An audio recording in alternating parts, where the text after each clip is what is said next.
This is the beginning in a series of videos that explores the people who have become invisible participants on the infamous Chickasaw and Choctaw Trail of Tears.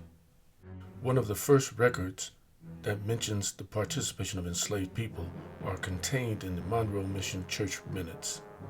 In 1837, three individuals who helped tell this story are Daniel, Cassander, and a church member known by the name of Tennessee Bynum.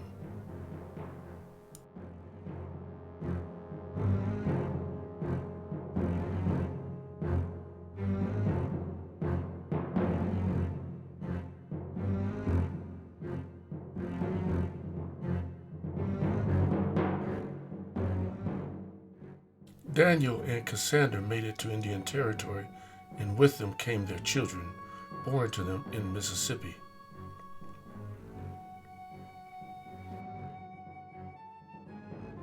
It was only about 20 years following that arrival in Indian Territory when Tennessee Bynum provided an accounting of the enslaved people she held in bondage for the 1860 slave schedule.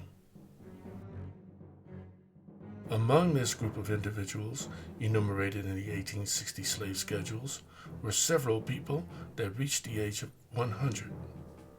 Interestingly, it was this milestone achievement that got the census enumerators to provide the names of each person, while the others were seemingly born without recognition.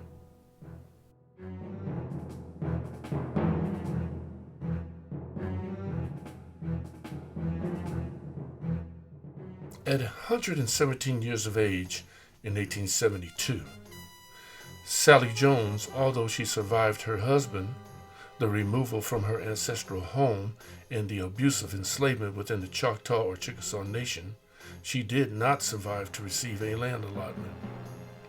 The fact she would have been approximately 105 years of age in 1860 is possible she was listed on a slave schedule with her name included.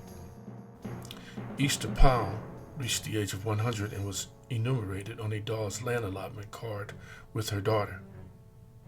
What is revealing about Easter is she indicates that both of her parents were born in Africa. According to this document, Easter's parents were in Tennessee when she was born, but it is not known if they made the journey to Indian Territory with her.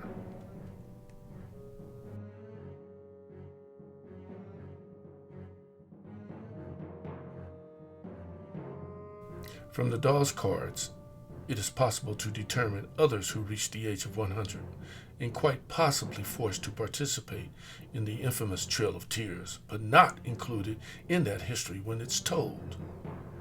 Each one of these centenarians have a story to tell, which includes how they arrived in Indian Territory as some of the first settlers in the Choctaw Nation.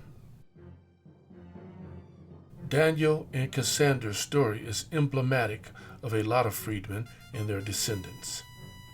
Enslaved by Tennessee Bynum, worshipped in the same church in Mississippi, endured the road to Indian Territory as slaves, survived their enslavement, persevered through the War of the Rebellion, gave birth to children who gave birth to more descendants who miraculously traveled to Indian Territory as enslaved people to be documented on a Dawes land allotment card.